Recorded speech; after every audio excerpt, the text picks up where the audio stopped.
Hello అండి, one more useful kitchen టిప్తో మీ ముందుకు వచ్చేసాను.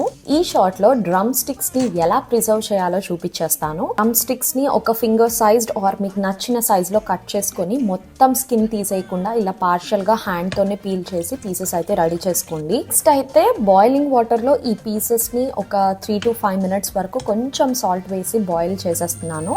సాల్ట్ వేయడం వల్ల వాటి ఫ్లేవర్ అండ్ కలర్ అలాగే ఉంటుంది. బాయిల్ అయిపోయాక వెంటనే వాటిని తీసి కూల్ చేయడానికి ఐస్ వాటర్ లో వేసేసాను for not more than 2 to 3 minutes. Drum sticks ని మాయిశ్చర్ లేకుండా కొంతసేపు ఆరనిచ్చేసాను. తర్వాత జిప్ లాక్ బ్యాగ్ లోకి వాటిని ట్రాన్స్ఫర్ చేసేసి ఎయిర్ లేకుండా సీల్ చేశాను. ఈ జిప్ లాక్ బ్యాగ్ ని ఫ్రీజర్ లో పెట్టేశాను. కుకింగ్ లోకి యూజ్ చేయాలనుకున్నప్పుడు వీటిని డైరెక్ట్ గా ఫ్రీజర్ నుంచి తీసి అలా కర్రీస్ లోకి వేసేస్తాను.